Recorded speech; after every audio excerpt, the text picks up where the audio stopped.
ইসলামী সমাজ শেরপুর জেলা শাখা কর্তৃক আয়োজিত ঈমান ও ইসলাম বিষয়ে গুরুত্বপূর্ণ আলোচনা ও দোয়ার মাহফিলে এখন আপনাদের সম্মুখে গুরুত্বপূর্ণ ভাষণ পেশ করবেন মানবতার কল্যাণকামী বন্ধু, আপসীন আলেমে দ্বীন, বাতিলের বিরুদ্ধে বিদ্রোহী নেতা, আল্লাহর সার্বভৌমত্বের ভিত্তিতে তারই আইন বিধানের প্রতিনিধিত্বকারী নেতা, আজকের এই আলোচনা ও দোয়া মাহফিলের প্রধান আলোচক, ইসলামী সমাজের সম্মানিত আমির হযরত সৈয়দ হুমায়ুন কবির মুহতারাম আমির সাহেবকে ওনার গুরুত্বপূর্ণ আলোচনা উপস্থাপনের জন্য বিশেষভাবে আহ্বান জানাচ্ছি। আসসালামু আলাইকুম ওয়া রাহমাতুল্লাহ। সকল প্রশংসা সার্বভৌম ক্ষমতার একমাত্র মালিক মহান সৃষ্টিকর্তা আল্লাহর জন্য ঘোষণা করছি। সকলে বলি আলহামদুলিল্লাহ। দুরূদ ও সালাম পেশ করছি আল্লাহর রাসূল হযরত মুহাম্মদ সাল্লাল্লাহু আলাইহি ওয়াসাল্লামের উপর। আল্লাহুম্মা সাল্লি আলা মুহাম্মাদ ওয়া আলা আলি মুহাম্মাদ কামা সাল্লাইতা আলা ইব্রাহিম ওয়া আলা আলি ইব্রাহিম ইন্নাকা হামিদুম মাজিদ। আল্লাহুম্মা বারিক আলা মুহাম্মাদ ওয়া আলা আলি মুহাম্মাদ কামা বারাকতা আলা ইব্রাহিম ওয়া আলা আলি ইব্রাহিম ইন্নাকা হামিদুম মাজিদ। কল্যাণ ও শান্তি বর্ষিত হোক আল্লাহর রাসূল হযরত মুহাম্মদ সাল্লাল্লাহু আলাইহি সাল্লামের সকল অনুসারী নারী পুরুষ ভাই বোনদের উপর। উপস্থিত অনুপস্থিত সকল মানুষ মহাসত্যের ভিত্তিতে ঈমান ইসলামের আলোকে জীবন গঠন ও পরিচালনা করে দুনিয়ার জীবনে কল্যাণ শান্তি লাভ করুক এবং আখিরাতের জীবনে জাহান্নামের কঠিন শাস্তি থেকে রক্ষা পেয়ে চিরসুখের স্থান জান্নাত লাভ করুক। জান্নাতের নাজ নেয়ামত ভোগ করতে সক্ষম হোক, এই লক্ষ্যে আল্লাহ সকলকে কবুল করুক, বলেন আমিন। সম্মানিত উপস্থিতি, বর্তমানে বাংলাদেশ সহ পৃথিবীর প্রতিটি রাষ্ট্রে মানুষের সমাজ রাষ্ট্র গঠন এবং পরিচালনায় আল্লাহর দেওয়া জীবন ব্যবস্থা ইসলামের পরিবর্তে কোনো না কোনো মানব রচিত ব্যবস্থা প্রতিষ্ঠিত আছে বিধায় বিশ্বের মানুষ আল্লাহর কাছে গ্রেপ্তার হয়ে আছে। বিশ্বের মানুষ এখন কি আছে? আল্লাহর কাছে গ্রেপ্তার হয়ে আছে কিনা? আজকের এই মাহফিল বিশ্বের মানুষকে গ্রেপ্তার থেকে মুক্ত করে স্বাধীন করে দেওয়ার জন্য ডাকা হয়েছে।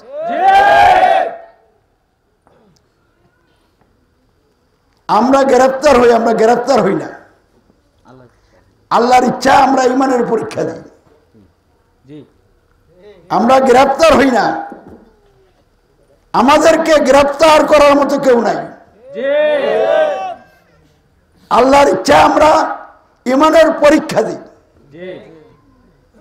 এই জন্য কেউ যদি মনে করেন কয়দিন পরে পরেই ইসলামী সমাজের নেতা কর্মীরা গ্রেপ্তার হয়, আপনাদের এই ধারণা ভুল।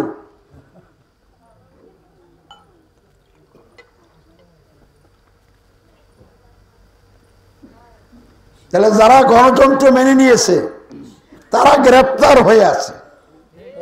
যারা রাজতন্ত্র মেনে নিয়েছে, সমাজতন্ত্র, সামরিকতন্ত্র, এক না এক তন্ত্র, মানুষের রচিত তন্ত্র মন্ত্র মেনে নিয়েছে, এসব বাতিল তন্ত্রের অধীনে জীবনযাপন করছে, তারা সকলেই গ্রেপ্তার হয়ে আছে। এইভাবে গ্রেপ্তার হয়ে জীবনটা ধ্বংস করবে, এটা আমরা মেনে নিতে পারছি না। তাই গ্রেপ্তার হওয়া থেকে লোকদেরকে মুক্ত করার জন্য আমরা আল্লাহর উপর ভরসা করে আল্লাহর বিধান নিয়ে মাঝে নেমেছি। যারা আমাদের বিপক্ষে যাবে তারা আল্লাহর শত্রুতে পরিণত হবে। যারা আমাদের পক্ষ নিয়ে সমর্থন করবে, সহযোগিতা করবে, আর একটু সাহস থাকলে ঘোষণা দিয়ে আমাদের সাথে ইমানের পরীক্ষা দেওয়ার জন্য মাঠে নামবে, তারাই কল্যাণ লাভ করতে সক্ষম হবে। পুলিশ প্রশাসনকে আমি আন্তরিক মোবারকবাদ জানাচ্ছি। যেহেতু সমাজে রাষ্ট্রে ইসলামের নামেও বিভিন্ন রকমের ইসলাম বিরোধী, মানবতা বিরোধী অপরাধ চলছে, এই জন্য যেখানে ইসলামের কথা বলতে গেলে পুলিশের সন্দেহ হইতেই পারে। সন্দেহ করার কারণ এখানে আছে কিনা? কারণ ইসলামের নামেই বোমা বানানো হচ্ছে, ইসলামের নামেই মানুষ হত্যা করা হচ্ছে, ইসলামের নামেই উগ্রতা চলছে, এবং ইসলাম নিয়ে একটা খেল তামাশা আমাদের সমাজে চলছে। একজন নামদারি আলেম আরেকজন নামদারি আলেমকে কোণঠাসা করে দেওয়ার জন্য বকাবকি করছে। এইসব কারণে আমরা যত ভালো কথা নিয়ে নামি, পুলিশের সন্দেহ হইতে পারে যে তারা আবার ওই গ্রুপের কিনা। এই জন্য সন্দেহ করে ধরার পর আবার তারা উপলব্ধি করে যে না, তারা ভালো লোক, এবং তাদের মধ্যে একটা পরিবর্তন আসে। ইসলামী সমাজের পক্ষে তাদের মন মানসিকতা তৈরি হয়। এই জন্য ধরে তখন যে অ্যাটিটিউড থাকে, ধরার পর জিজ্ঞাসাবাদ করার পর তাদের অ্যাটিটিউড কি হয়ে যায়? পরিবর্তন হয়।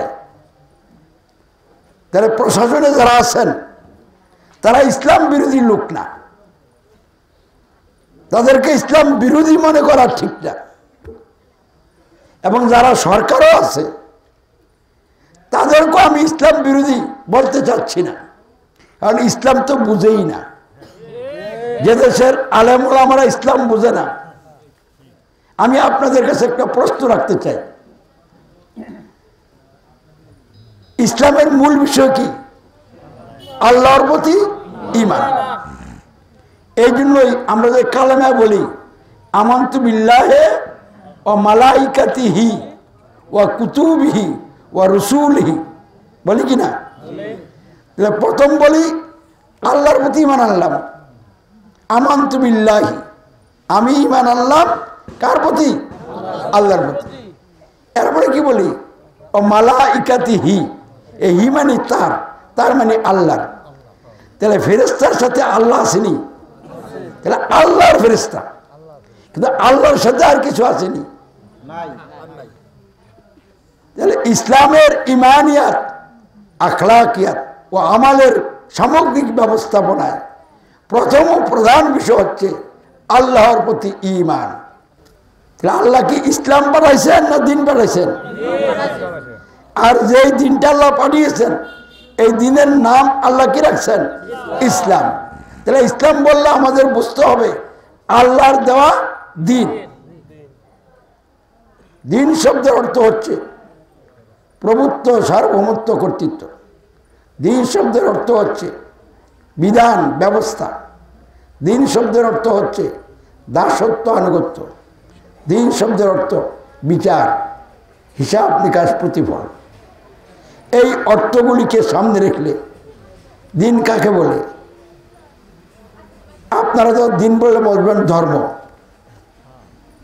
এরপরে আর কি? নামাজ, রোজা। তো আল্লাহর দিন সম্পর্কে কি বলছেন? আল্লাহর দিন বলছে প্রভুত্ব হবে একমাত্র আল্লাহর, সার্বভৌমত্ব হবে একমাত্র আল্লাহর, শাসন কর্তৃত্ব একমাত্র আল্লাহর, তিনি ছাড়া আর কারো নয়। আল্লাহর দিন বলছে বিধান দেওয়ার অধিকার একমাত্র কার? আল্লাহর। আল্লাহর দিন বলছে ইবাদত হবে একমাত্র কার? আল্লাহর। ইবাদত মানে দাসত্ব আনুগত্য, আর কারণ নয়। আল্লাহর দিন বলছে এই দুনিয়াটা কোনো মগের মুলুক না, সৃষ্টিকর্তা আল্লাহই সার্বভৌম মালিক। তিনি প্রতিটি লোকের সাথে দুজন গোয়েন্দা ফেরেশতা লাগাই রাখছে, আসেনি? কেরামিন কাতিবিন, সম্মানিত দুজন লেখক। আপনি কি বলেন আর কি করেন সাথে সাথে লিখে ফেলে। ভালো করলে এটাও লেখে, মন্দটাও কি লেখে, কোনটাই বাদ যায় না। আপনি যখন টয়লেটে যান তখনও আপনার সাথে এই গোয়েন্দা দুইটা ফেরেশতা থাকে। দুনিয়ার গোয়েন্দারা আপনার সাথে টয়লেটে যেতে পারে না, কি যায়? তাহলে দুনিয়ার গোয়েন্দারা কতটুকু গোয়েন্দাগিরি করতে পারবেন? আপনার ক্যাপাসিটি কতটুকু আছে? আর বাংলাদেশে যদি 20 কোটি লোক হয় তাহলে দুজন করে গোয়েন্দা লাগাইতে হলে 40 কোটি লোক লাগবে। গোয়েন্দা লোক 40 কোটি লাগবো, 20 কোটির পিছনে দুজন করে লাগাইতে হলে। তাহলে এই 40 কোটি লোক আনবেন কোথেকে? আবার এই 40 কোটি লোকে আবার গোয়েন্দা লাগাইতে হলে 80 কোটি লোক লাগবে। তাহলে মানুষের পক্ষে গোয়েন্দাগিরি কইরা আপনি কুল কিনারা পাবেন না। আল্লাহর গোয়েন্দাদের সাথে আপনাদের কোনো তৎপরতা কার্যকরী হবে না। তাহলে গোয়েন্দাগিরি যারা করেন তারাও সতর্ক হয়ে যান। ইসলামী সমাজের নেতা কর্মীদের ব্যাপারে গোয়েন্দা রিপোর্ট লিখতে অত্যন্ত সতর্ক হন। আপনি যারা রিপোর্ট লিখবেন এইটা আল্লাহর গোয়েন্দারা লিখে ফেলবে। আপনার বিরুদ্ধে যেন কাল আদালতে আখেরাতে এই রিপোর্ট হাজির না হয় সেই দিকে খেয়াল রাখবেন। গোয়েন্দারা কি লিখবেন আমি বলে দিতেছি। ইসলামী সমাজের নেতা কর্মীদের ব্যাপারে আপনারা ঊর্ধ্বতন কর্তৃপক্ষকে গোয়েন্দা রিপোর্ট দিয়ে দিবেন। এরা কোরআনের কথা বলে, দ্বীনের কথা বলে, মানুষের কল্যাণের কথা বলে। মানুষের ক্ষতি হয় এমন কোন কথা এবং কাজের সাথে তাদের কোনো সম্পর্ক নাই, এইভাবে গোয়েন্দা রিপোর্ট দিয়ে দিবেন। তাহলে আপনার বিরুদ্ধে আল্লাহর গোয়েন্দারা আর কিছু অভিযোগ দায়ের করার সুযোগ পাবে না। সম্মানিত উপস্থিতি, ইসলাম কি? আল্লাহর দেওয়া দ্বীনের নাম। দ্বীনের অর্থগুলি বললাম, এখন এই অর্থগুলির আলোকে দ্বীনের সংজ্ঞা কি? দ্বীন কাকে বলে? একমাত্র সৃষ্টিকর্তা আল্লাহর প্রভুত্ব, সার্বভৌমত্ব ও নিরঙ্কুশ কর্তৃত্বের ভিত্তিতে কেবলমাত্র তার মানে কার? আল্লাহরই দাসত্ব ও আনুগত্যমূলক বিধান ব্যবস্থা, যাহা মেনে চললে দুনিয়ার জীবনে হবে কল্যাণ, শান্তি, আর আখিরাতের জীবনে জাহান্নামের কঠিন শাস্তি থেকে রক্ষা পেয়ে লাভ হবে চিরসুখের স্থান জান্নাত। আর যাহা অমান্য করলে দুনিয়া হবে অকল্যাণ, অশান্তি, আর আখিরাতে নিশ্চিত ঠিকানা হবে জাহান্নাম। এই যে দিন, এই দিনের নাম কি? ইসলাম। আল্লাহ বলেন বিসমিল্লাহির রহমানির রহিম, ইন্নাদ দীনা ইনদাল্লাহিল ইসলাম, নিশ্চয়ই আল্লাহর নিকট একমাত্র দিন ব্যবস্থা হচ্ছে ইসলাম। এই ইসলামকে মানে আল্লাহর দিনকে আল্লাহ পরিপূর্ণ করে দিয়েছেন। বলুন আলহামদুলিল্লাহ। আর একটু জোরে বলেন আলহামদুলিল্লাহ। আল্লাহ বলেন বিসমিল্লাহির রহমানির রহিম, আল ইয়াউমা আকমালতু লাকুম দীনাকুম ওয়া আতমামতু আলাইকুম নি'মাতি ওয়া রাদিতু লাকুমুল ইসলাম আদ-দীনা। আজ আমি তোমাদের জন্য তোমাদের দিনকে, অর্থাৎ তোমাদের জন্য আমি যে দিন পাঠাইছি এই দিনকে পরিপূর্ণ করে দিলাম এবং তোমাদের উপর আমি আমার সকল নিয়ামত সুসম্পন্ন করলাম এবং ইসলামকে তোমাদের জন্য দিন জীবন বিধান হিসাবে ব্যবস্থা হিসাবে পছন্দ করলাম, ঠিক করে দিলাম, মনোনীত করলাম। আবারও জোরে সরে বলুন আলহামদুলিল্লাহ। তাহলে ইসলাম আল্লাহর পক্ষ থেকে আমাদের জন্য বিরাট বড় নিয়ামত। এই ইসলাম যদি আল্লাহ না দিতেন আজকে আমি আপনাদেরকে কথা বলতে পারতাম না। তাহলে কি বুঝলেন? ইসলাম কি আংশিক না পরিপূর্ণ? পরিপূর্ণ। এর অর্থ কি কোনো কিছু বাদ আছে? বাদ থাকলে তো পরিপূর্ণ হয় না। তাহলে মানুষের সমাজ কিভাবে গঠন হবে, মানুষের রাষ্ট্র কিভাবে গঠন হবে, মানুষের সমাজ রাষ্ট্র কিভাবে চলবে, মানুষের ব্যক্তিগত জীবন, পারিবারিক জীবন, অর্থনৈতিক জীবন, সাংস্কৃতিক জীবন, এক কথায় জীবনের যত ডালাপালা দিকবিভাগ আছে এগুলি কিভাবে গঠন করতে হবে, চালাইতে হবে, এইসব বিষয়ের নিয়ম কানুন ইসলামে আছে না নাই? আছে বলেই তো পরিপূর্ণ। তাহলে ইসলাম কি মানব জাতির সমাজ ও রাষ্ট্র সহ সমগ্র জীবন গঠন ও পরিচালনা করার জন্য সার্বভৌম ক্ষমতার একমাত্র মালিক সৃষ্টিকর্তা আল্লাহ প্রদত্ত প্রয়োজনীয় সকল আইন বিধান সম্বলিত কল্যাণকর পরিপূর্ণ একমাত্র জীবন ব্যবস্থারই নাম হচ্ছে ইসলাম। এই ইসলামের মৌলিক বিষয় তিনটা। ইসলামের মৌলিক বিষয় কটা? তিনটা। দলিল কি? আল্লাহ রসুল হযরত মুহাম্মদ সাল্লাল্লাহু আলাইহি ওয়াসাল্লাম যখন মক্কাতে জন্মগ্রহণ করলেন এবং বড় হলেন,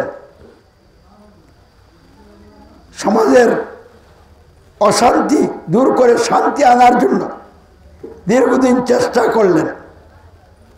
শান্তি হইল না, অশান্তির মাত্রা বেড়ে গেল।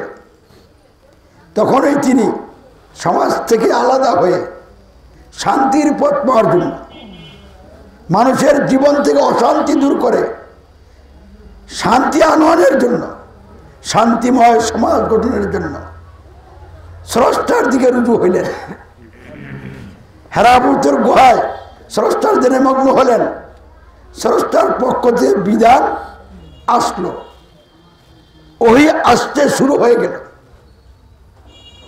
যেই সময় ওহী অবতীর্ণ হয় তখন মক্কা, আরব দেশ এবং সারা দুনিয়ার অবস্থাটা কি ছিল? মানুষ হেদায়েতের আলো থেকে বঞ্চিত ছিল, জাহিলিয়াতের অন্ধকারে নিমজ্জিত ছিল। তাহলে হেদায়েত কি, জাহিলিয়াত কি? হেদায়েত মানুষের মধ্যে ছিল না, ছিল কি? জাহিলিয়াত। জাহিলিয়াত মানে কি? মানুষের রচিত নিয়ম কানুন ব্যবস্থা। মক্কা, আরব দেশ, সারা দুনিয়ার কোথাও সৃষ্টিকর্তা আল্লাহর দেওয়া জীবন ব্যবস্থা ইসলাম প্রতিষ্ঠিত তো ছিলই না। মানুষ ইসলাম কি এটা জানতই না। এমনকি হযরত মুহাম্মদ সাল্লাল্লাহু আলাইহি ওয়াসাল্লাম নিজেও জানতেন না ঈমান কি, কিতাব কি। জানা ছিল? তাহলে মুহাম্মদই জানে না, আর কে জানবে? তাহলে সারা দুনিয়ায় অন্ধকার প্রতিষ্ঠিত ছিল। কিন্তু আদি পিতা আদম আলাইহিস সালাম এবং আদি মাতা হাওয়া আলাইহিস সালাম যাদেরকে জান্নাতে রেখে দিয়েছিলেন এবং বলেছিলেন ওই গাছের নিচে যাইও না, তারা শয়তানের ষড়যন্ত্রের বেড়াজালে আটকিয়ে গাছের নিচে গিয়ে গাছের ফল খাওয়ার প্রেক্ষিতে আল্লাহ রাব্বুল আলামিন তাদেরকে দুনিয়ায় নামাই দিলেন। একজনকে পশ্চিম প্রান্তে, আরেকজনের কোথায়? পূর্ব প্রান্তে। তারা দুজনে আবার মুখোমুখি হলেন, একত্রিত হলেন মধ্যপ্রাচ্যে আরাফাতের ময়দানে, বলুন আলহামদুলিল্লাহ। এই আরাফাতের ময়দানে দুজনে একত্রিত হয়ে একটা সমাজ গঠন করলেন। সমাজটা কজনের? দুইজনের। একজন হলো আল্লাহর প্রথম নবী এবং রাসূল আদম আলাইহিস সালাম। তিনি আল্লাহর বিধানের ভিত্তিতে নিজে চললেন, তার স্ত্রীকে পরিচালনা করলেন। পরবর্তীতে তার সন্তান সন্ততি যারা জন্মগ্রহণ করলেন তাদেরকে তিনি আল্লাহর বিধান দিয়ে পরিচালনা করলেন। তাহলে শুরুতে মানব সমাজ কি জাহেলিয়াতের অন্ধকারে ছিল না আলোর মধ্যে প্রতিষ্ঠিত ছিল? এই আলোকিত সমাজ রেখেই আদম আলাইহিস সালাম দুনিয়া থেকে চিরবিদায় গ্রহণ করলেন। পরবর্তীতে এই আলোকিত সমাজকে ইবলিসের চক্রান্তের শিকার হয়ে নষ্টভ্রষ্ট নেতার নেতৃত্বে অন্ধকারে সমাজ চলে গেল। এরকম একটি সমাজেই জন্মগ্রহণ করলেন হযরতে নূহ আলাইহিস সালাম। হযরতে নূহ আলাইহিস সালাম যে সমাজে জন্মগ্রহণ করেছিলেন ওই সমাজটা কি আলোকিত সমাজ ছিল না অন্ধকারময় সমাজ ছিল? এই অন্ধকারময় সমাজ থেকে তিনি ঈমান ইসলামের দাওয়াতের মাধ্যমে কিছু লোক তার সঙ্গী হিসেবে, আল্লাহর বান্দা হিসেবে, শুকরকারী বান্দা হিসেবে পেয়ে গেলেন। তাদেরকে নিয়ে নৌকায় উঠলেন আর অন্য সব মানুষকে আল্লাহ আযাব গজব দিবে, প্লাবন দিয়ে ধ্বংস করে দিলেন। এই নূহ আলাইহিস সালাম এই লোকগুলিকে নিয়ে একটা সমাজ গঠন করলেন, নেতৃত্ব দিলেন। এটাও ছিল কি আলোকিত সমাজ। তাহলে অন্ধকার সমাজ থেকে তিনি কি সমাজ বানাইলেন? আলোকিত সমাজ বানাইলেন। এইভাবে ধারাবাহিকতায় একবার অন্ধকারে যায় আবার আলোর দিকে আনা হয়। এই ধারা চলতে চলতে আজ থেকে 1400 বছর আগে মক্কা আরব দেশ সারা দুনিয়ায় যখন জাহিলিয়াত প্রতিষ্ঠিত ছিল, মানুষ আল্লাহর পরিবর্তে মানুষকে রব, ক্ষমতার মালিক, আইন বিধানদাতা, শাসনকর্তা মেনে নিয়ে মানুষের গোলামে পরিণত হয়েছিল। মানুষ মূলত কার গোলাম? আল্লাহ। সমগ্র সৃষ্টি কার গোলাম? আল্লাহর গোলাম। মানুষ শুধু গোলামই নয়, মানুষ হলো একদিকে আল্লাহ রাব্বুল আলামিনের গোলাম আর খলিফা, প্রতিনিধি। কথা বুঝে আসছে? মানুষ কি শুধু গোলাম না প্রতিনিধি? বরং মানুষের মর্যাদা এই প্রতিনিধি হওয়ার কারণে অন্যান্য সৃষ্টির থেকে মানুষের মর্যাদা বেশি না কম? তারা সর্বোত্তম সৃষ্টি। লাকাদ খালাকনাল ইনসানা ফি আহসানি তাকওয়িম। আমি মানুষকে অতি উত্তম কাঠামো দিয়ে সৃষ্টি করেছি। তাহলে মানুষের মতো উত্তম আর কোনো সৃষ্টি নাই। এরা সৃষ্টির সেরা জীব। কেন সৃষ্টির সেরা? কারণ মানুষই একমাত্র সৃষ্টি যারা জমিনে মহান রবের প্রতিনিধি।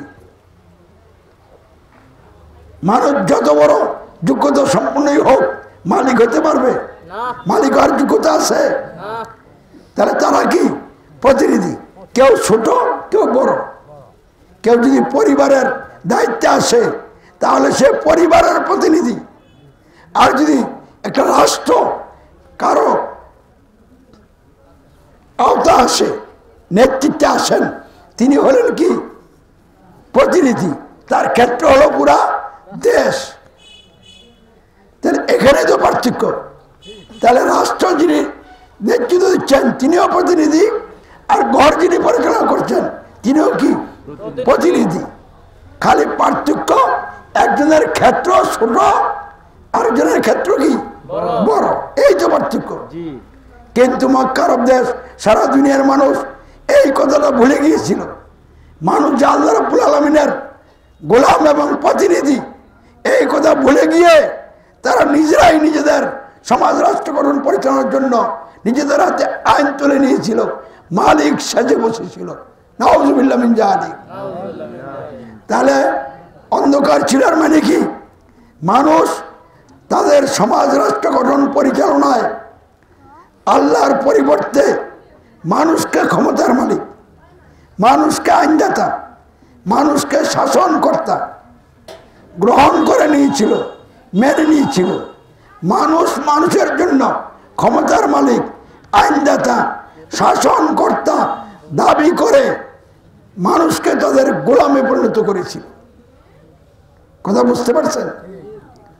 যারা নিজেদেরকে ক্ষমতার মালিক, আইনদাতা, শাসনকর্তা ঘোষণা করেছে, দাবি করেছে, তারা নিজেদেরকে রব দাবি করেছে। তাহলে রব দাবির অর্থ কি? ক্ষমতার মালিক দাবি করা, আইনদাতা, শাসনকর্তা দাবি করা। যে কোনো ব্যক্তি যদি নিজেকে ক্ষমতার মালিক দাবি করে, নিজেকে আইনদাতা, শাসনকর্তা দাবি করে, তাহলে সে নিজেকে কি দাবি করছে? রব দাবি করছে। হ্যাঁ, যদি এই কথা নাও বলে যে আমি রব, তাও সে নিজেকে কি দাবি করছে? রব দাবি করছে। আরবি ভাষায় করে নাই, বাংলা ভাষায় করছে। আরবিতে গেলে এটাই হবে কি? রব। কথা বুঝতে পারছেন? আর যারা রব দাবি করে নাই, এই দাবিদারদেরকে মান্য নিছে, তারা আল্লাহর পরিবর্তে মানুষকে রব মানছে। মানুষকে রব মানছে এর অর্থ কি? মানুষকে ক্ষমতার মালিক, আইনদাতা, শাসনকর্তা মেনে নিছে। এটার নামই হচ্ছে মানুষকে কি মানা? রব মানা। তাহলে এখন যদি আপনাদেরকে প্রশ্ন করি, মানুষ কিভাবে মানুষের রব হয়, মানুষ কিভাবে মানুষকে রব মানে, তাহলে এর জবাব কি দিবেন? মানুষ যদি তাদের সমাজ, রাষ্ট্র গঠন এবং পরিচালনায় নিজেকে ক্ষমতার মালিক, আইন বিধানদাতা এবং শাসনকর্তা দাবি করে, তাহলেই সে নিজেকে কি দাবি করছে? রব দাবি করেছে। আর যখনই সে রব দাবি করছে, তখনই সে আল্লাহকে রব অমান্য করছে। আল্লাহকে কি? রব অমান্য করছে। কারণ রব সে নিজেকে দাবি করতেই পারে না আল্লাহকে রব মানলে। যদি কোনো ব্যক্তি আল্লাহকে রব মানে, তাহলে সে কে নিজেকে রব দাবি করতে পারে? তাহলে অবশ্যই যে ব্যক্তি নিজেকে রব দাবি করেছে, সে এই দাবির আগে আল্লাহকে রব অমান্য করেছে। এই আল্লাহকে রব অমান্য করার নাম হচ্ছে রবের সাথে কুফর। আর নিজেকে রব দাবি করার অর্থ হচ্ছে রবের সাথে শিরক। আর আল্লাহ রাব্বুল আলামিন মানুষকে দুনিয়ায় পাঠানোর আগে রূহের জগতে এই রব মানারই অঙ্গীকার নিয়েছিলেন, আলাস্তু বিরাব্বিকুম, আমি কি তোমাদের রব নই? আর কবরে গেলে সর্বপ্রথম আবার এই প্রশ্নই করা হবে, মার রব্বুকা, তোমার রবকে। এর অর্থ কি? হে মৃত ব্যক্তি, কবরবাসী, রূহের জগতে আমি যখন সকলের সাথে তোমাকে জিজ্ঞাসা করেছিলাম আলাস্তু বিরাব্বিকুম, তখন তুমি বলেছিলে হ্যাঁ আপনি আমাদের রব। সকলের সাথে তুমিও আমাকে রব মেনে নিয়েছিলে। দুনিয়ায় তোমাকে পাঠিয়েছিলাম পরীক্ষা করার জন্য এবং তোমাকে স্বাধীনতা দিয়েছিলাম। অনেক স্বাধীনতা পাইয়া স্বাধীন জীবনে সমাজ এবং রাষ্ট্রের ক্ষেত্রে কাকে তুমি রব মেনে এখন কবরে আসছ? জবাব দাও। তাহলে কবরে যে জিজ্ঞেস করা হবে মার রব্বুকা, তোমার রবকে, এটা অর্থ কি এই এখন তোমার রবকে এটা বলো? এটা প্রশ্ন নাকি দুনিয়ায় কাকে রব মেনে কবরে আসছে? জবাব দাও। কারণ মরার পরে তার রব মানার দরকার নাই, এখানে আর নিজের কোনো স্বাধীনতা নাই। তাহলে দুনিয়ার স্বাধীন জীবনে, তোমাদের সমাজে, রাষ্ট্রে, তোমার ব্যক্তিগত জীবনে, পারিবারিক জীবনে, অর্থনৈতিক জীবনে, তোমার জীবনের বিভিন্ন দিক বিভাগে তুমি কাকে রব মানছিলে? এখন জবাব দাও। তো যারা দুনিয়ার জীবনে আল্লাহকে একমাত্র রব মানছে আর কাউকে রব মানে না, সে ব্যক্তি মুমিন। সে বলবে রব্বি আল্লাহ, আল্লাহই আমার একমাত্র রব। আর যে ব্যক্তি দুনিয়ার জীবনে আল্লাহকে রব মেনে নেয় নাই, রব দাবি করছে, কিংবা এই দাবিদারকে কি মানছে? রব মানছে। সেই ব্যক্তি বলবে হা হা লা আদরি, হায় হায় আমি কিছুই বুঝি না, কিছুই জানি না, কি যে জিজ্ঞাসা করছেন বলতেই পারছি না। তাহলে এই কথাটা বলবে কারা? যারা দুনিয়ায় নিজেকে রব দাবি করছে কিংবা এরকম কোন মানুষকে রব মানছে। পরের প্রশ্নগুলির উত্তরও কি হবে? একই বলবে। যারা আল্লাহকে রব মেনে জীবনযাপন করছে, আল্লাহর দিন মানছে, ওমা দিনুকার জবাবে তারা কি বলবে? দিনিয়াল ইসলাম। আর নবীর আনুগত্য করে চলছে শর্তহীনভাবে, তারা মান্নাবিউকার জবাবে কি বলবে? নবী মুহাম্মদুর রাসূলুল্লাহ সাল্লাল্লাহু আলাইহি ওয়াসাল্লাম। আর যারা মানুষকে রব মানছে, মানুষের বানানো আইন বিধান পালন করছে, গণতন্ত্র, রাজতন্ত্র, সামরিক তন্ত্র ইত্যাদি তন্ত্রমন্ত্র মেনে জীবনযাপন করছে, ওমা দিনুকার জবাবে তারা কি বলবে? হা হা লা আদরি, হায় হায় আমি কিছুই জানি না, কিছুই বুঝি না। নবীর আনুগত্য বাদ দিয়া গণতান্ত্রিক সরকারের, রাজতান্ত্রিক সরকারের মানুষের বানানো আইনের ভিত্তিতে নেতৃত্ব দানকারী নেতা নেত্রীদের যারা অনুসরণ করছে, যখন জিজ্ঞেস করা হবে মান্নাবিউকা, সে ব্যক্তি কি বলবে? হা হা লা আদরি, হায় হায় আমি কিছুই জানি না, কিছুই বুঝি না। তাহলে দল কয়টা? দুইটা। একটা হলো হায় হায় পার্টি, একটা কি হায় হায় পার্টি, আরেকটা হলো আল্লাহকে রব মেনে জীবনযাপন করার পার্টি। যে কোনো লোককে বিশ্লেষণ করলে এই দুইটার একটা পাইবেন। যাক, সেদিকে একটু পরে যাইতেছি। আমি বলছিলাম ইসলামের মৌলিক বিষয় কটা? তিনটা। তো মক্কার দেশ সারা দুনিয়ায় যখন জাহিলিয়াত প্রতিষ্ঠিত ছিল, অর্থাৎ মানুষে মানুষের জন্য ক্ষমতার মালিক, আইনদাতা, শাসনকর্তা বনে গিয়েছিল এবং আইন রচনা করত। ওই আইন দেওয়া মানুষগুলিকে পরিচালনা করত, আর মানুষগুলি নির্বোধের মতো তাদেরকে ক্ষমতার মালিক, আইনদাতা, শাসনকর্তা মেনে তাদের পরিচালনায় চলত। এরই নাম হচ্ছে জাহিলিয়াতের অন্ধকারে লোকেরা নিমজ্জিত ছিল। বুঝতে পারছেন? এই লোকগুলিকে ইসলামের মধ্যে আনার জন্য, জাহিলিয়াত থেকে বের করে আল্লাহ রাসূল হযরত মুহাম্মদ সাল্লাল্লাহু আলাইহি ওয়াসাল্লাম আলোর মধ্যে এনেছিলেন। আবু বকর, ওমর, উসমান, আলী রাদিয়াল্লাহু আনহুম, এরকম যারা রাসূলের দাওয়াত কবুল করছিল, কবুলের আগে তারা কোথায় ছিল? জাহিলিয়াতে। আর কবুল করার সাথে সাথে তারা কোথায় চলে আসলো? আলোতে চলে আসলো। তাহলে জাহিলিয়াতের মধ্যে নিমজ্জিত লোকগুলিকে আলোর মধ্যে আনার জন্য আল্লাহ রাসূল তিনটি বিষয়ের দাওয়াত দিয়েছিলেন। কয়টি বিষয়ের দাওয়াত দিয়েছিলেন? এক নম্বর দাওয়াত কি ছিল? ইয়া আইয়ুহান নাস আমিনু বিরাব্বিকুম, হে লোক সকল তোমরা তোমাদের রবের প্রতি ঈমান আনো। অর্থাৎ হে লোক সকল তোমরা আল্লাহকেই একমাত্র ক্ষমতার মালিক, সার্বভৌমত্বের মালিক, আইন বিধানদাতা, নিরঙ্কুশ শাসনকর্তা মেনে নাও। মানুষকে ক্ষমতার মালিক, আইনদাতা, শাসনকর্তা ত্যাগ করো এবং এর ঘোষণা দাও রব্বুন আল্লাহ বা আল্লাহু আকবার। হে লোক সকল তোমরা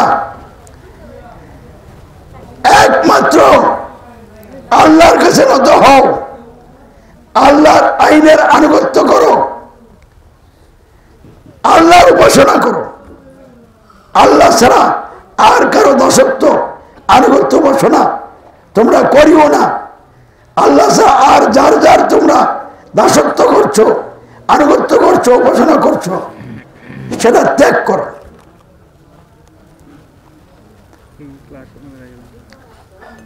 এই দাওয়াতটা তিনি কিভাবে দিয়েছিলেন? ইয়া আইয়ুহান নাস কুলু লা ইলাহা ইল্লাল্লাহু তুফলিহু, হে লোক সকল তোমরা বলো, অঙ্গীকার করো নেই কোনো ইলাহ মাহবুদ আল্লাহ ছাড়া, তোমরা সফল কাম হবে। তৃতীয় দাওয়াত কি দিয়েছিলেন? তৃতীয় দাওয়াত দিয়েছিলেন আমি আল্লাহর রসুল, আল্লাহ আমাকে সারা দুনিয়ার সকল মানুষের সকল বিষয়ের জন্য রাসূল মনোনীত করেছে। আমি শর্তহীন আনুগত্য অনুসরণ করবার অধিকারী নেতা, অর্থাৎ তোমরা আমার কি করো? আনুগত্য করো, অনুসরণ অনুকরণ করো। দাওয়াত তাহলে কয়টা? তিনটা। তো যারা এই দাওয়াত কবুল করেছিল, আল্লাহকে রব মেনে নিয়েছিল, তাদের ঘোষণা কি ছিল? রব্বুল আল্লাহ, আল্লাহু আকবার। যারা আল্লাহকে একমাত্র ইলাহ গ্রহণ করে নিয়েছিল, তাদের সাক্ষ্য অঙ্গীকার কি ছিল? আশহাদু আল্লাহ ইলাহা ইল্লাল্লাহ। যারা রসুল মুহাম্মদকে শর্তহীন আনুগত্য অনুসরণ করবার অধিকারী নেতা গ্রহণ করেছিলেন, তাদের সাক্ষ্য অঙ্গীকার কি ছিল?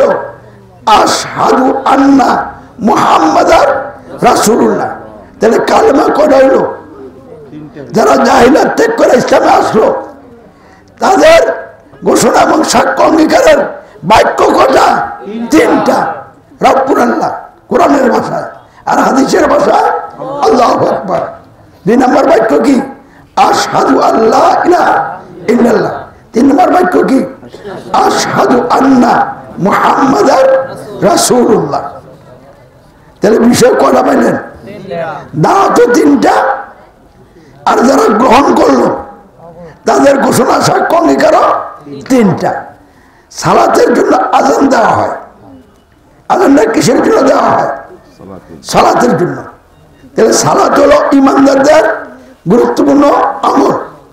এই আমলটা করার জন্য লোকদেরকে আহ্বান করতে যাইয়া সর্বপ্রথম কি বলা হয়? আল্লাহু আকবার। 2 নম্বর কি বলা হয়? আশহাদু আল্লাহ ইলাহা ইল্লাল্লাহ। 3 নম্বর কি বলা হয়? আশহাদু আন্না মুহাম্মাদার রাসূলুল্লাহ। তাহলে কয়টা? তিনটা। কবরে প্রশ্ন কয়টা? উত্তর কয়টা? তাহলে ইসলামের মৌলিক বিষয় কয়টা? তিনটা। বুঝাইছি কিনা? তাহলে এগুলি মৌলিক বললাম কেন? এই তিনটা বিষয় গ্রহণ করলে, ঘোষণা সাক্ষ্য অঙ্গীকার দিলে, যারা গ্রহণ করলো, ঘোষণা সাক্ষ্য অঙ্গীকার দিল, তারা আল্লাহর কাছে ইমানদার এবং মুসলিম হিসাবে তালিকাভুক্ত হইল। যদি মদও খায় তাও সে ইমানদার মুসলিম হিসাবে কি হলো? গণ্য হইল। বললেন এটা আবার কি বললেন? রসুলের সাথে যোগ যারা দিছিল, মদ খাওয়া লোক ছিল না? ছিল না? তার কি মদ ছেড়ে দিয়া রসুলের সাথে যোগ দিছে না মদ লইয়া? তাহলে মদ ইসলামে আসার পরে ছাড়ার বিষয়। ইসলামে আসার জন্য আগে মদ ছেড়ে আসতে হবে না। মদ লইও কি করা যাবে? আসা যাবে কি যাবে না? যাবে।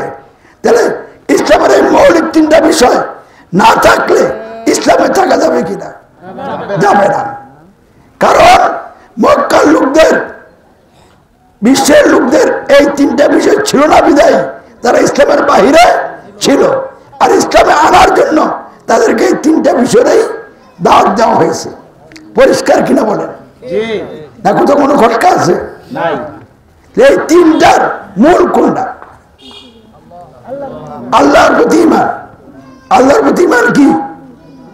আল্লাহ মানুষের সমাজ রাষ্ট্র গঠন ও পরিচালনা সহ জীবনের সকল ক্ষেত্রে সার্বভৌম ক্ষমতার মালিক, সকল ক্ষমতার মালিক, সার্বভৌমত্বের মালিক, আইনদাতা, বিধানদাতা, নিরঙ্কুশ শাসনকর্তা।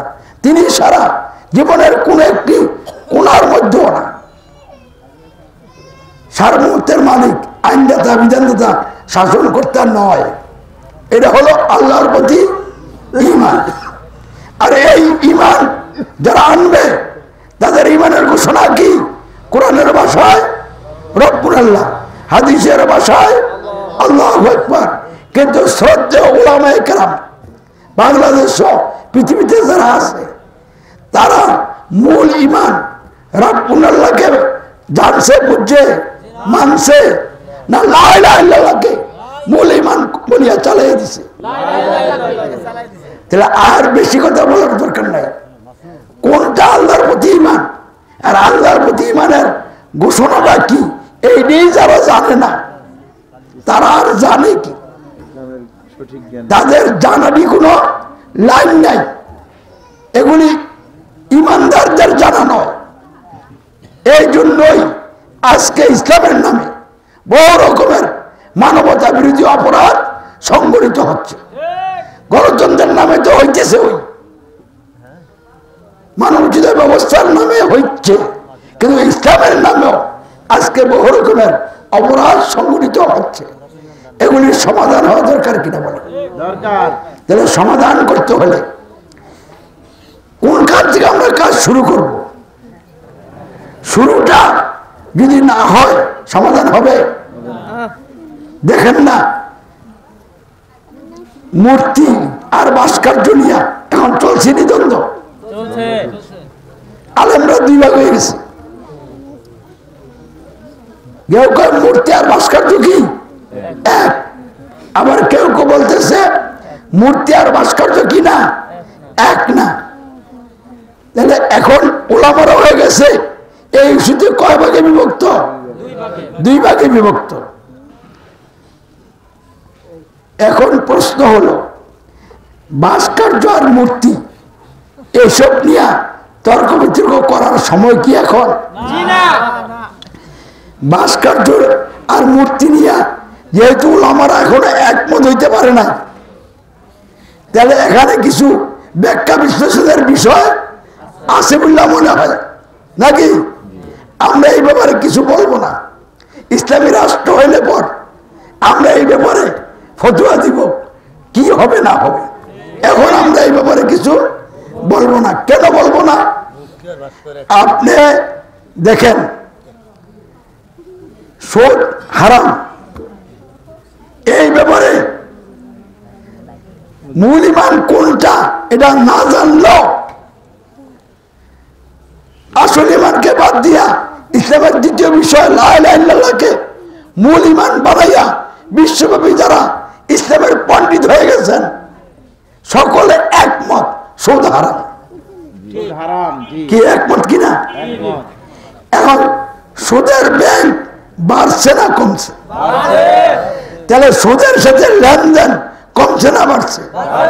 সুদের সাথে লেনদেন বাড়ছে দেখেই তো ব্যাংক বাড়ছে। তাহলে সর্বসম্মতিক্রমে সুদ হারাম, সকলে একমত। এরপরে এই সুদটা চলছে। এখন এইটা কি বন্ধ করতে পারছেন? এর চেয়ে বেশি খারাপ ডেঞ্জারাস যেটা গণতন্ত্র। কারণ গণতন্ত্রের মধ্যে বড় বড় শিরক আছে 6টা। রাজতন্ত্রের মধ্যে বড় বড় শিরক আছে কয়টা? 6টা। যে কোনো মানুষের রচিত ব্যবস্থার মধ্যে বড় বড় শিরক আছে 6টা। এই 6টার মধ্যে সুদ পড়ে না, এই 6টার বাইরে সুদ। 1 নম্বর, আল্লাহ সার্বভৌম ক্ষমতার মালিক, সার্বভৌমত্বের মালিক, সকল ক্ষমতার মালিক। গণতন্ত্র বলতে জনগণ সকল ক্ষমতার উৎস। তাহলে শিরক হয়েছে 1 নম্বরে। 2 নম্বরে ইনিল হুকম ইল্লা লিল্লাহ, হুকুম দেওয়ার আইন দেওয়ার অধিকার একমাত্র কার? আল্লাহ। আলা লাহুল খালক ওয়াল আমর, সৃষ্টি যার, হুকুম দেওয়ার অধিকার তার, হুকুম চলবে তার। তাহলে গণতন্ত্রে আইন বিধান রচনা করার দায়িত্ব পার্লামেন্টের। জনগণ ভোট দিয়া যাদেরকে এমপি বানায় তারা রাষ্ট্রের জন্য কি বানায়? আইন বানায়। তাহলে আইন দেওয়ার অধিকারটা আল্লাহরে না দিয়া দিছে কারে? মানুষ। এটা 2 নম্বর শিরক। 3 নম্বর, তাবারাকাল্লাযী বিয়াদিল মুলকু ওয়া হুয়া আলা কুল্লি শাইইন কাদির, বরকতময় সেই সত্তা যার মুঠির মধ্যে সারা পৃথিবীর প্রতিটি জিনিসের সার্বভৌমত্ব কর্তৃত্ব সংস্থাপিত, প্রতিটি জিনিসের উপরে যার ক্ষমতা সুপ্রতিষ্ঠিত। তাহলে শাসন কর্তৃত্ব কার? আল্লাহর। আর গণতন্ত্র বলে ওই পার্লামেন্টে যে আইন তৈরি হবে এই আইন দিয়া মন্ত্রী যারা তারা রাষ্ট্র শাসন করবে। তাহলে শাসন কর্তাকে মন্ত্রীরা। এই আরেকটা শিরক। এই তিনটা শিরক হলো আল্লাহর রুবুবিয়তের সাথে শিরক, এবং এই তিনটা শিরকের কারণে আল্লাহর রুবুবিয়তের সাথে কুফরও তিনটা হয়েছে। এটা হলো শিরক আকবার, শিরকের শিরোমণি। এটার থেকেই সব শিরকের উৎপত্তি হয়েছে। মক্কাতে এই শিরকটা প্রতিষ্ঠিত ছিল বিধায় কাবা ঘরে 360 মূর্তি ছিল এবং এগুলির পূজা করা হতো। এই 360 মূর্তি কি নিজেরা হেঁটে হেঁটে কাবা ঘরে ঢুকেছিল না আবু জাহেল বসাইছিল? ঢুকাইছিল।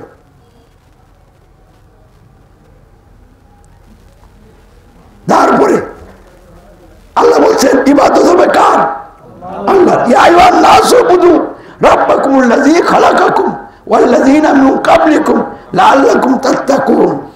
হে মানুষ সকল, তোমরা তোমাদের সেই রবের ইবাদত করো, দাসত্ব করো, আনুগত্য করো, উপাসনা করো, যেই রব তোমাদেরকে সৃষ্টি করেছেন এবং তোমাদের পূর্ববর্তীদেরকে সৃষ্টি করেছেন। আশা করা যায় তোমরা সকল প্রকার ক্ষতি থেকে রক্ষা পাবে। বুঝে যাচ্ছে কিনা? তাহলে ইবাদত হবে কার? আল্লাহ। আর গণতন্ত্র বলে গণতন্ত্রের আইন দিয়া, সংবিধান দিয়া রাষ্ট্র চলবে। লোকেরা আদালতে কার আইন পালন করবে? আল্লাহর আইন না গণতন্ত্র বানানো আইন? কোরআন বলছে আল্লাহর আইন। আর রাষ্ট্র এখন কার আইন চলছে? তাহলে মানুষ কার আইন পালন করছে?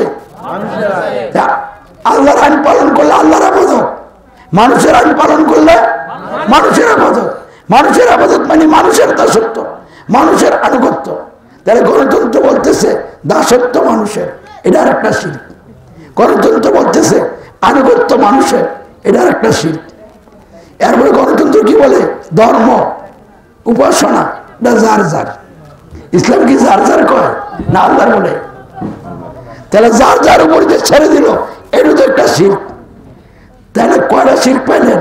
বলছেন 1 নম্বর সার্বভৌমত্বে শিরক, 2 নম্বর আইন বিধানে শিরক, 3 নম্বর শাসন কর্তৃত্বে শিরক, 4 নম্বর দাসত্বে শিরক, 5 নম্বর আইনের আনুগত্যে শিরক, 6 নম্বর উপাসনায় শিরক।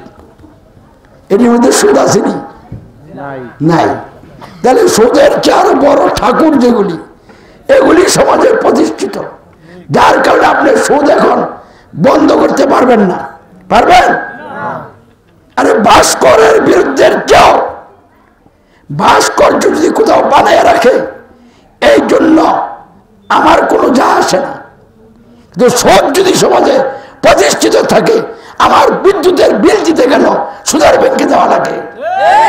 তাহলে সুদের বিরুদ্ধে আলেম মোলামারা মাঠে নামার সাহস নাই, গণতন্ত্রের বিরুদ্ধে মাঠে নামার সাহস নাই। ওই খুঁটিনাটি বিষয় নিয়ে তারা আন্দোলন কইরা দেশের মধ্যে একটা বিপর্যস্তময় পরিস্থিতি তৈরি করে ইসলাম প্রতিষ্ঠার কাজটাকে বাধাগ্রস্ত করছে। এগুলি সব শয়তানের কাজ। আল্লাহ রসুল মূর্তি ভাঙছে মক্কা বিজয়ের পর। মূর্তি ভাঙছেন কখন? ভাঙছেন মক্কা বিজয়ের পর। মক্কাতে আবু জাহেলরা ক্ষমতা থাকাকালীন সময়ে তিনি মূর্তির গায়ে টাচ করেন নাই। করছেন? তাহলে কেন করেন নাই? বাংলা লাভ কি? আবু জাহেলরা বসাইছে, আবার আবু জাহেলরা নিয়ে বসাইছে। অধিকন্ত আমার আসল কাজের ক্ষেত্রে ব্যাঘাত সৃষ্টি করব। যত রকমের অন্যায় কাজ আছে সবগুলি বন্ধ হওয়া দরকার। কি বলেন? সবগুলি বন্ধ হওয়া দরকার কিনা? আমি মনে করি ভাস্কর্য মানে কোনো লাভ নাই। কি লাভ আছে? টাকা পয়সাগুলি হয়তো খরচ করুন। গরিব দুঃখী অনাহার অর্ধাহারী মানুষ যারা খাইতে পারে না তাদের পিছনে টাকা খরচ করা দরকার। আরে আমাদের দেশে বহু মানুষ চিকিৎসা পায় না, প্রত্যেকটা ইউনিয়নে একটা কার্যকরী হাসপাতাল তৈরি করা দরকার, যেগুলি মানুষের কি হবে, উপকার হবে। দরকার কিনা? কারণ এদেশে বহু মানুষ আছে যারা বড় বড় হাসপাতালে যেতে পারবে না, কমপক্ষে একজন MBBS ডাক্তার দিয়া তাদের চিকিৎসা হওয়া দরকার কিনা? তাহলে প্রত্যেকটা ইউনিয়নে হাসপাতাল বানাইয়া 2-4-5টা করে MBBS ডাক্তার নিয়োগ করে দিয়া পাবলিকের স্বাস্থ্যের সুরক্ষা করা দরকার। তাহলে টাকা খরচ করার জায়গা নাই, তাহলে কোন জায়গায় আপনারা টাকা খরচ করতেছেন? কিন্তু এইসব সরকার এগুলো করবে না, কারণ এইসব সরকারদের মাথায় আসল জিনিসটা নাই। এই জন্য তাদেরকে ভাস্কর্য বানাক না কি বানাক, যা আমাদের তা করুক, এইসব নিয়ে আমাদের মাথা ব্যথা হওয়ার দরকার নাই। আমাদের দরকার গণতন্ত্র নামক শিরক এবং কুফরি ব্যবস্থা, রাজতন্ত্র নামক শিরক এবং কুফরি ব্যবস্থা মানুষের উপরে যেভাবে চেপে বসেছে, ওই মানুষগুলিকে এই বাতিল ব্যবস্থা থেকে বের করে আনা দরকার এবং একটা সমাজ গঠন করা দরকার। নবী রাসূলগণ যেভাবে গঠন করেছিলেন এবং আল্লাহর মদদ নিয়ে বাতিল ব্যবস্থা সমাজ থেকে বিদায় করে দিয়ে ইসলামকে বিজয় করা দরকার। তাইলে সব সমস্যার কি হবে, সমাধান হবে। আমরা ইসলামিক সমাজ সেই কাজে নামছি। কেন নামছি? কারণ বর্তমানে বাংলাদেশ সহ পৃথিবীর প্রতিটি রাষ্ট্রে ইসলাম নাই, খালি ওদো নাই, কি আছে, জাহিলিয়াত। তাহলে মক্কা আরব দেশ রসুলের সময় সারা পৃথিবীর যে অবস্থায় ছিল, বর্তমানে পৃথিবী সে অবস্থায় আছে না নাই? তাহলে সারা পৃথিবী এখন জাহিলিয়াতের অন্ধকারে ডুবে আছে। এখন খুনিটারি বিষয় নিয়ে কথা বইলা সময় নষ্ট করা যাবে না। এখন লোকদেরকে ওই দাওয়াত দিতে হবে রসুল মুহাম্মদ সাল্লাল্লাহু আলাইহি ওয়াসাল্লাম যে দাওয়াত দিয়েছিলেন। ইসলামের মৌলিক 3টা বিষয়ের দাওয়াত দিতে হবে। ইসলামের মৌলিক বিষয় কয়টা? 3টা। কি কি? আবার আপনাদেরকে স্মরণ করে দিচ্ছি। মানুষের সমাজ ও রাষ্ট্র গঠন ও পরিচালনা সহ জীবনের সকল ক্ষেত্রে সার্বভৌমত্ব, ক্ষমতা, আইন বিধান ও শাসন কর্তৃত্ব একমাত্র আল্লাহর, কোনো মানুষের নয়। এটা হলো ইসলামের প্রথম মৌলিক বিষয়। এটাই মূলত আল্লাহর প্রতি ঈমান। এই বিষয়টা যারা গ্রহণ করবে অর্থ কি? যারা এই বিষয়টার প্রতি দৃঢ় বিশ্বাস আনবে, সার্বভৌমত্ব, আইন বিধান, নিরঙ্কুশ কর্তৃত্ব একমাত্র আল্লাহর, কোনো মানুষের নয়, মানুষের হইতে পারে না, হওয়ার প্রশ্নই আছে না। এই বিশ্বাসটা যদি আপনি দৃঢ়ভাবে আনেন, যে বিশ্বাস আপনাকে ফাঁসির মঞ্চে নিয়ে গেল, নড়বে না,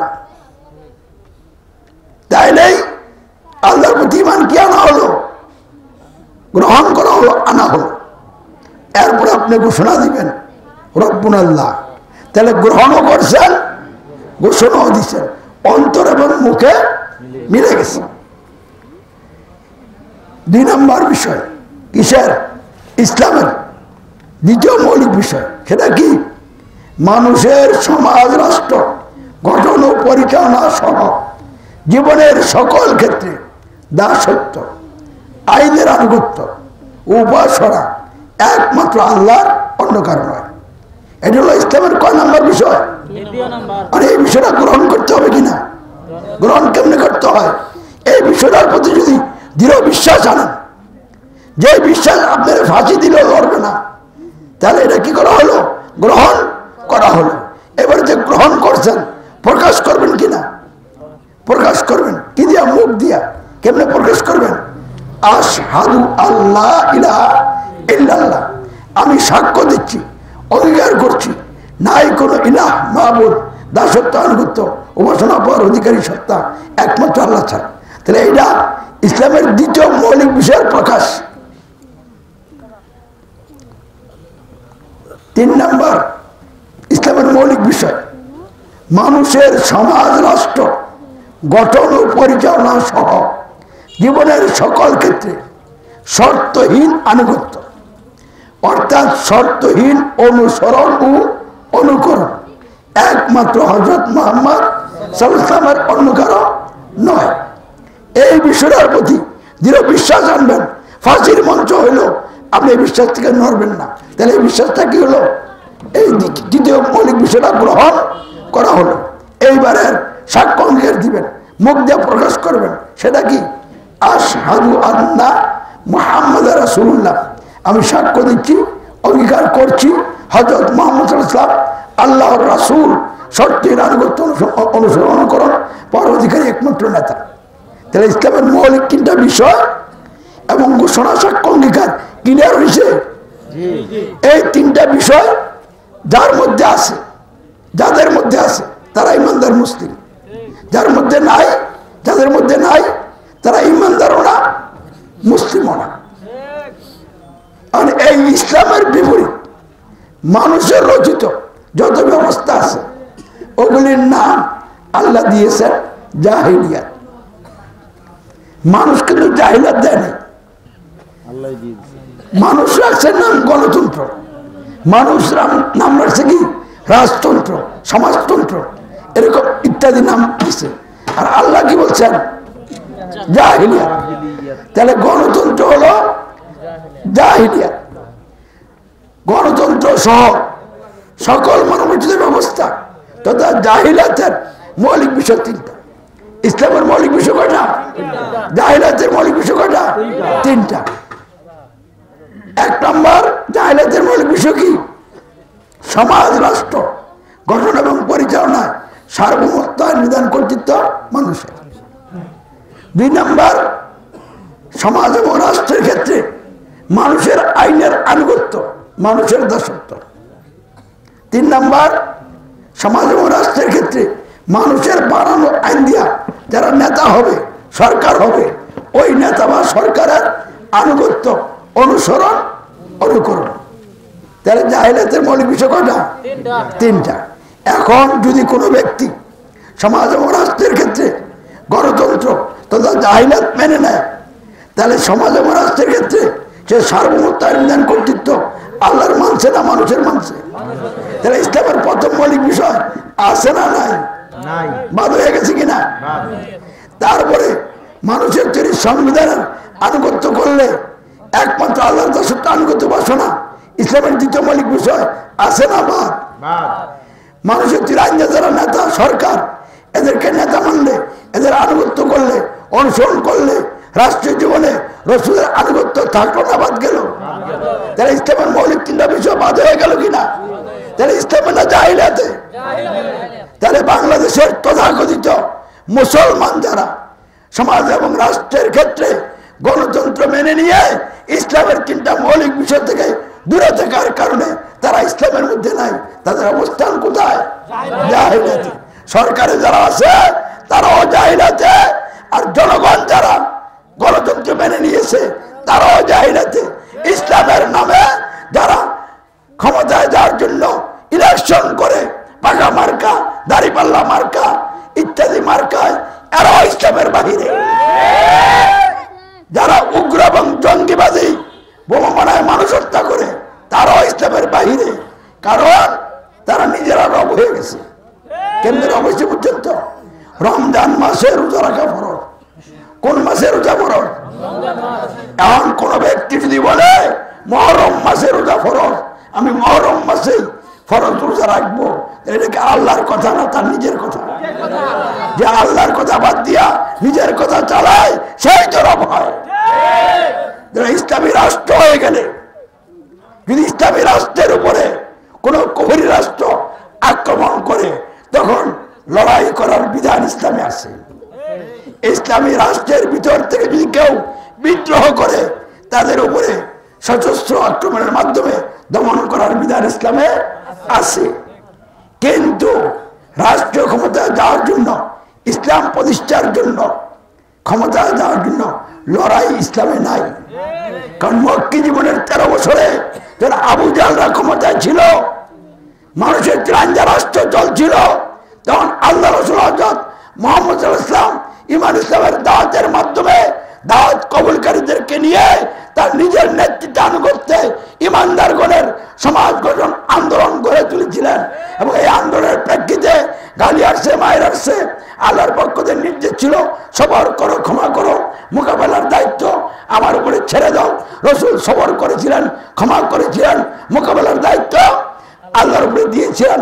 একতরফা মায়ের খেয়েছেন, পাল্টা কিছু করেন নাই। আল্লাহর পক্ষ থেকে নির্দেশ ছিল কুফু আইদাকুম, হাত সংযত রাখো। লড়াই করার নির্দেশ দেওয়া হয় নাই, না করার নির্দেশ দেওয়া হয়েছিল। এমন অবস্থায় পৃথিবীর কোন একটি রাষ্ট্র ইসলাম প্রতিষ্ঠিত নয়। এমন অবস্থায় ইসলাম প্রতিষ্ঠার নামে রাষ্ট্র ক্ষমতায় যাওয়ার জন্য যারা বোমাবাজি করে, মানুষ হত্যা করে, এটা কিতাল নয়, ইসলামের লড়াই নয়, ইসলামের নামে সন্ত্রাস। আর যারা এইসব কর্মকাণ্ড চালায় তারা নিজেরা রব হইয়া ইসলামের বাহিরে আছে। তাহলে বর্তমান পৃথিবীর তথাকথিত মুসলমানেরা কেউ নিরিবিলি আল্লাহ বিল্লাহ করতেছে, সমাজে রাষ্ট্রে মানবাধিকার ব্যবস্থা প্রতিষ্ঠিত আছে, এই নিয়ে তাদের কোনো মাথা ব্যথা নাই। তারা রাষ্ট্র ক্ষমতাসীন দলের সাথে সম্পৃক্ত হইয়া তারা নামাজ পড়ে, রোজা রাখে, আল্লাহ বিল্লাহ করে। এরা কি ইসলামে আছে? এরাও ইসলামে নাই। আর যারা গণতন্ত্র দিয়া ইসলাম প্রতিষ্ঠার নামে ক্ষমতা দেওয়ার জন্য ইলেকশন করে, ভোট জোট করে, এরা ইসলামে আছে? কারণ ইলেকশন করতে গেলে আপনি দাঁড়িয়ে রয়েছেন, আমাদের কেন্দ্রে বাক্স আইব, মার্কা আইব, তাহলে নির্বাচন কমিশনের নিকট থেকে ফরম কিনা পূরণ করে জমা দিয়া তারপরে ক্যান্ডিডেট হইবেন নাকি? আর এই কাজটা করতে যাইয়া আপনি বলে নিতেছেন রাষ্ট্রীয় যে সংবিধান, এই সংবিধান মানিয়া চলিব। তাহলে এই সংবিধান বলছে সার্বভৌমত্ব জনগণের, তাহলে আপনি আল্লাহর সার্বভৌমত্ব মান্যা ক্যান্ডিডেট হয়েছেন না মানুষের সার্বভৌমত্ব মান্যা? আপনি যে ইমানই নাই, আবার আপনি ইসলাম কি কাম করবেন? তাহলে গণতন্ত্র যারা ইসলাম আনতে চাচ্ছে তারা কি ইসলামে আছে? নাই। যারা উগ্র জঙ্গিবাদী একটু আগে বললাম বুয়া মানে, তারাও ইসলামে নাই। তাহলে ইসলামে আছে কারা? যারা ঘোষণা দিয়েছে সার্বভৌমত্ব, আইন বিধান, কর্তৃত্ব কোনো মানুষের মানি না, মানবই না। সার্বভৌমত্ব, আইন বিধান, নিরঙ্কুশ কর্তৃত্ব মানি শুধু একমাত্র আল্লাহ, রব্বুল আল্লাহ, আল্লাহ আকবার। দাসত্ব, আনুগত্য, উপাসনা কারো স্বীকার করি না, করবো একমাত্র আল্লাহ। আশহাদু আল্লা ইলাহা ইল্লাল্লাহ। মানুষের আইন বিধানের ভিত্তিতে নেতৃত্ব দানকারী কোন নেতার আনুগত্য স্বীকার করি না, করবই না। সত্যি আনুগত্য অনুসরণ করবো একমাত্র হযরত মুহাম্মদ সাল্লাল্লাহু আলাইহি ওয়াসাল্লাম। অতঃপর আমিরের নেতৃত্বে ঐক্যবদ্ধ হয়ে নিয়মিতভাবে 5 ওয়াক্তের সালাত আদায় করে, সালাতের মাধ্যমে আল্লাহর সাথে সম্পর্ক গভীর করে, বৃদ্ধি করে, সাহায্য প্রার্থনা করে, আর লোকদেরকে সাবধান এবং সতর্ক করে গণতন্ত্র, রাজতন্ত্র, সামরিকতন্ত্র, জাহান্নামের গাড়ি এগুলির থেকে বের হইয়া ইসলামের পথে আসার জন্য আল্লাহকে রব মানার দাওয়াত দেয়, আল্লাহকে একমাত্র ইলাহ গ্রহণের দাওয়াত দেয়, রাসূলের সত্যিন আনুগত্য গ্রহণের দাওয়াত দেয়। এবং এই দাওয়াতকে কেন্দ্র করে গালি শুনে, মায়ের খায়, জেলে যায়, সবর করে, ক্ষমা করে, মোকাবেলার দায়িত্ব আল্লাহর উপর ছেড়ে দিয়ে আল্লাহর উপরে নির্ভরশীল হয়ে নিজেদের সমাবেশ অর্থ কোরবানির মাধ্যমে আন্দোলন সংগ্রাম চালিয়ে যাচ্ছে শান্তিপূর্ণ কর্মসূচির মাধ্যমে। তারাই ইমানদার। বুঝাইছি কিনা? তাহলে ইসলামী সমাজে যোগ দিতে হইলে কেমনি যোগ দেয়? এই বিষয়গুলি গ্রহণ করে যেত। তাহলে ইসলামী সমাজে যারা আন্তরিকভাবে বুঝে শুনে ঘোষণা স্বাক্ষর যোগ দিছে তারাই ইমানদার, তারাই সঠিক পথে আছে। মানে এইভাবে কাজ করতে থাকলে ইসলাম প্রতিষ্ঠা হবে। কেমনি হবে? নবী সাহেব এভাবেই করছিলেন, দাওয়াতের মাধ্যমে তার নেতৃত্বে জাহেলাতে লোক বের করেন না, আলাদা সমাজ বানাইছিল নি। আমরা যখন গণতন্ত্র লোক বের করে রাজতন্ত্রে ঢুকাইতেছি না, ইসলামের মধ্যে আনতেছি, আমাদের একটা সমাজ হইতেছে কিনা ইসলামের সমাজ।